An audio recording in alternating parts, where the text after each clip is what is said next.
Hi guys အားလုံးပဲမင်္ဂလာပါကျွန်တော် football media နဲ့ Pixel Harry ကနေပြီးတော့ပြည်သက်ကြီးအားလုံးကိုပြန်လည်ကြိုဆိုလိုက်ပါခင်ဗျာအော်ဒီ Brentford နဲ့ Manchester United ပွဲကတော့ပြီးသွားပြီပေါ့နော် Brentford က3 Manchester United က1 3-1 ဆိုတော့ရလာတဲ့ဒီ Brentford ရဲ့အိမ်ဝင်မှာရှုံးနေသွားတယ်ပေါ့နော်ကျွန်တော်ဒီပွဲကြိုသုံးသက်ချက်မှာတော့ကျွန်တော်ကဒီ1-1လောက်တရေလောက်ပဲသွားမယ်လို့ခံမှန်းတာဆိုတော့ Chelsea ကလည်းတရေလောက်ကြာသွားတယ်ပေါ့နော်အဲ့တော့ United ကလည်းတရေလောက်ကြာမယ်ဆိုပြီးတော့ကျွန်တော်1-1လို့မှန်းလိုက်တယ်ဒီ Brentford ရဲ့နောက်ဆုံးအိမ်ခွင်ဟောပါနော်၃ပွဲမှာ United ကအနိုင်မရတာဘူးနှစ်ပွဲရှုံးတစ်ပွဲတည်ရဒါကြောင့်မလို့တော့ဒီနေ့ပွဲကိုဒီလောက်ကြာမယ်ဆိုရင်မှတ်မိမယ်လေ 3-1 နဲ့ဆိုရလဲနဲ့ဒီဂိုးပြတ်ရှုံးနေသွားရပါတော့အဲ့တော့ဒီနေ့ပွဲစဉ်မှာကျွန်တော်ဒီဘသူတွေကောင်းခဲ့လဲဘသူတွေသုံးမကြောက်လဲဆိုတာကိုကျွန်တော်သုံးသပ်ပြီးတော့ဒီပွဲအကြောင်းတွေကိုပြသနေမှာဖြစ်ပါတယ်ပြသက်ကြီးအားလုံးပဲကျွန်တော်ဗီဒီယိုချက်တော့ကြည့်လိုက်ပါဦးခင်ဗျ Okay ကျွန်တော်ဒီပထမဆုံးဒီပြောရမယ်ဆိုရင်တော့ပွဲအကြောင်းကျွန်တော်အရင်ဆုံးပြောလိုက်ပါနော်ဒီ10မိနစ်မှာဒီ United ကတိုက်စစ်စင်နေတာတိုက်စစ်စင်နေရနဲ့ဘောလုံးပြတ်သွားတာကိုဂျော်ဒန်ဟန်နာဆန်ကဓာတ်ရိုက်ကန်တင်ပေးလိုက်တာဓာတ်ရိုက်ကန်တင်ပေးလိုက်တာကိုအီဂေါတီယာကိုကတယောက်တည်းလွတ်ထွက်သွားတာဒီလွတ်ထွက်သွားတဲ့အဖြစ်ပြန်မှာဒီရွှေညံတော်စူးရောက်ခဲ့တာကတော့ဟယ်ရီမကွာယာကသူကအီဂေါတီယာကိုပြေးကက်လိုက်ရတယ်ဒါပေမဲ့သူကဆရာကြကြပေါ့နော်ဒီလူကျွန်းတောင်မြောက်ကိုဖမ်းကျင်လိုက်တာအဲ့တော့ဘာလို့လဲဆိုတော့ရှေ့ကိုတက်လိုက်တယ်ရှေ့ကိုတက်ဖို့ကြိုးစားတယ်ဒါပေမဲ့ခန္ဓာကိုယ်ကြီးကလေးနေတယ်အလေးလုံးကြီးဆွဲရတယ်လို့ဖြစ်တယ်အဲ့လေးနေတော့ဘာဖြစ်လဲဆိုတော့သူတက်လိုက်တဲ့အချိန်မှာဘောလုံးကရောက်လာပြီ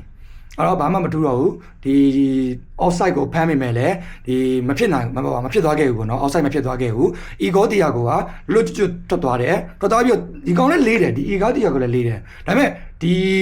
ဟယ်ရီမကွိုင်းကပို့ပြီးတော့လေးတယ်အဲ့တော့ပြေးထွက်သွားပြီးတော့တော်တော်ကြာမှဟိုလေ area ထဲကနေပြီးတော့ဘေဂျင်နဲ့ကန်သွင်းသွားတယ်ဂိုးသမားရဲ့ညာဘက်အပေါ်ထောက်ကိုကန်သွင်းသွားတယ်ဂိုးသမားလည်းဘာမှမတက်နိုင်ခဲ့ဘူးเนาะဒီဂိုးမှာတော့ကျွန်တော်ကဂိုးသမားကိုတိတ်ပြီးတော့ပြစ်မပြောချင်ဘူးဘာဖြစ်လို့ဆိုတော့ကန်ချက်ကအရန်ကောင်းတယ်ဒီဂိုးသမားတော့သူ့ရဲ့ဘယ်ဘက်ကိုရွှေရတာပေါ့နော်ဘာဖြစ်လို့သူကများသောဖြင့်ကစားသမားတွေကကန်ရင်အဲ့ဟိုဘယ်ဂျန်ကနေကန်ရင်ညာဘက်တောင်ကန်တာများတယ်လေအဲ့တော့သူကဂိုးသမားကသူ့ရဲ့ဘယ်ဘက်ကိုယူလာတာတို့ပေမဲ့လည်းအပေါ်ညာဘက်ပေါ်ကိုကန်ထည့်သွားတယ်ဂိုးအဲ့တော့10မိနစ်မှာပဲဒီ Brentford တင်က 1-0 ဆိုရဲလည်းနဲ့ဥဆောင်ခဲ့တယ်အဲ့တော့16မိနစ်မှာထပ်ပြီးတော့ဟာပေါ့နော်ဒီတိုက်တာဒီဟိုက Brentford နဲ့ဆက်တိုက်နေတာတစ်စင်အဲ့ corner ပေါ့နော် corner ကိုတင်ပေးလိုက်တာကိုသူကဘယ်လိုလဲဆိုတော့ဒီဘယ်ဘက်ချမ်းက corner ကိုတင်ပေးတာသူကဟိုးဘက်လူတွေအကုန်လုံးကြော်ပြီးတော့နောက်ဆုံးကြံတယောက်ထိတင်ပေးတာအဲ့လူကနေပြီးတော့အထက်ကိုခေါင်းပြန်တိုက်ပြီးအလဲကကောင်ကခေါင်းတန်းတိုက်တာဘာရင်တာအဲ့လိုအခြေအနေမျိုးကနေနှစ်ကြိမ်တိတိစိတ်သွားတယ်အဲ့တော့ကျွန်တော်ဘာရင်တာမစိုးဘူးပေါ့နော်ဟိုကဲနေပြီပေါ့အဲ့တော့ရနိုင်ကပြန်များလာတော့မလားပေါ့နော်ပြန်များဂိုးသွင်းမလားဝန်းနေပါဖြစ်သွားမလားဆိုပြီးတော့မျော်လင့်နေပြီမဲ့လေလာပြီဒီ19မိနစ်20မိနစ်ပေါ့နော်အဲ့လောက်မှာဘယ်ဂျန်ကနေပြီးတော့တိုက်ဆင်လာတာကိုဒီတင်မေးလိုက်တာကိုအီဂေါတီယာကိုကရင်ဘက်နဲ့ချပေးလိုက်တာရှက်တီပေါ့နော်ရှက်တီကိုရင်ဘက်နဲ့ချပေးလိုက်တယ်ရှက်တီကအထဲကိုချက်ချင်းပဲမဆိုင်မတော့ပဲပြေးဝင်သွားတယ်ရှက်တီအထဲကိုချိုးပေးလိုက်တဲ့ဟာကိုဘာရင်တာကထွက်ပုတ်လိုက်တယ်ဘာရင်တာဒီဒုံးမောင်နည်းနည်းအားနေခဲ့ပါနော်သူ့အနေနဲ့ပုတ်လိုက်ပြီမဲ့လေသူပုတ်လိုက်ပြီးရှန်ထွက်လာတဲ့ဟာကိုအီဂေါတီယာကပဲမမီတမီလေးကန်သွင်းသွားတယ်အဲ့တော့အဲ့ဒီအချိန်မှာ Brentford က2 United က0ဟာတွားပြီလားမသိဘူးเนาะကျွန်တော်တော့ United ဒီချိန်တော့တွားပြီထင်တယ်ဒါပေမဲ့ဘလို့ချင်းနေရှိအောင်လဲဆိုတော့စက်ကြည့်အောင်ပဲပေါ့เนาะအဲ့တော့အိမ်မကြပါဘူးဒီ26မိနစ်ပေါ့26မိနစ်ကနေပြီးဥကာတွေကနေပြီးတော့ဆွဲထွက်သွားတာပေါ့เนาะကွင်းလန်နဲ့သူကဆွဲထွက်သွားပြေးထွက်သွားတယ်အဲ့တော့သူကနောက်ခံလို့ကြော်ပြီးတော့ဒီဘက်ကဒိုကူပေါ့ပက်ထရစ်ဒိုကူကိုပြေးတဲ့ကြောင်းနဲ့ထည့်ပေးလိုက်တယ်အဲ့ဒီလုံးကတကယ်တော့များတယ်ပေးတာများတယ်ဒါပေမဲ့ဒိုကူကမမီအောင်လိုက်ပြီးတော့မရရအောင်အလဲကိုကန်ထည့်လိုက်တာအလဲကန်ရတော့ဂိုးသမားဒီမှာဂိုးသမားကယ်လန်ဟာနည်းနည်းလေးလိုတာပေါ့နော်သူတက်ပြီးတော့အမိဖမ်းတင်တာကို तू ကဒီ Brian Amomo ကတော့ကာရတယ်ပေါ့နော်ဒါက तू ကခုံလည်းမခုံဒီလိုင်းလေးပဲကာရတာသူ့နဲ့ဒီလုံးအမိဖမ်းမယ်စား तू ကရှန်ထွက်သွားတယ်ရှန်ထွက်သွားတဲ့အလုံးကိုဒီ Benjamin Sesko ကခေါင်းတိုက်တာကို तू ကကာကွယ်လိုက်တယ်ပြန်ထွက်လာတဲ့ဘောလုံးကိုSesko ကမပြီးတမီကန်လိုက်သေးတယ်အဲ့ဒါကိုထက်ကာကွယ်တယ်နှစ်ကြိမ်တိတိဟုတ်တော့မလို့နောက်ဆုံးထွက်လာတော့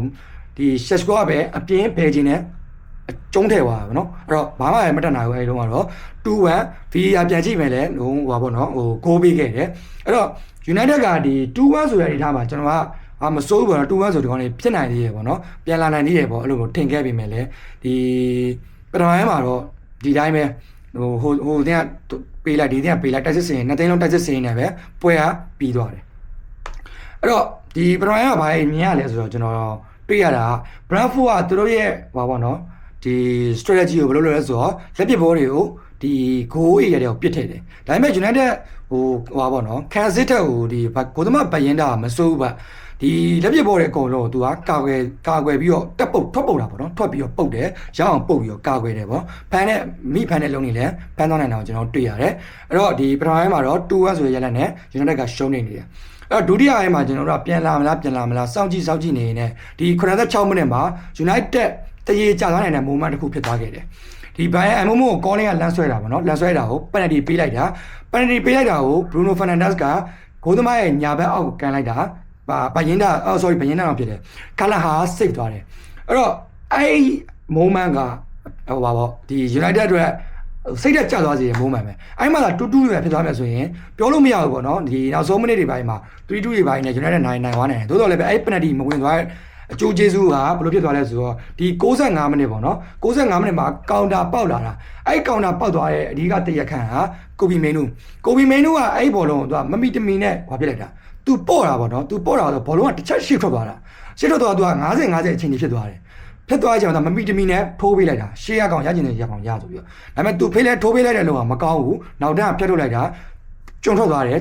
ဟာကိုဒီယာမိုလက်ပေါ့နော်ဒီယာမိုလက်ကတယောက်တည်းဆွဲပြေးသွားတယ်ဘရိုင်အမုံကိုကြော်တယ်ကြော်ပြီးဆွဲပြေးသွားပြီးတော့ဂျန်ဆန်ကိုထိုးပေးလိုက်တာဂျန်ဆန်ကဒီဘက်ဘက်ကိုသွားမလို့နဲ့ညာဘက်ကိုကန့်ရင်ဆိုင်ဝင်ပြီးတော့ကန်ထည့်သွားတယ်ဘာရင်းနဲ့တော့ညံ့တယ်ဗျာဒီတူတရေလာတဲ့ဘောလုံးကိုဂိုးပေးလိုက်ရတယ်3-1ဟာအဲ့မှာကျွန်တော်ပြီးသွားပြီ game over 65မိနစ်လည်းဖြစ်နေပြီဆိုတော့ Manchester United က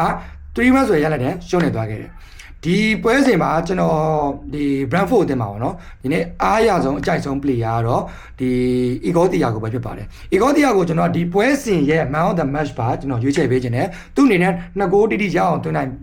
ပေးသွားနိုင်ခဲ့တဲ့အတွက်ကြောင့်မလို့ဒီနေ့ပွဲကကျွန်တော်အကောင်းဆုံးကစားသမားဖြစ်မြင်မိတယ်ဒီ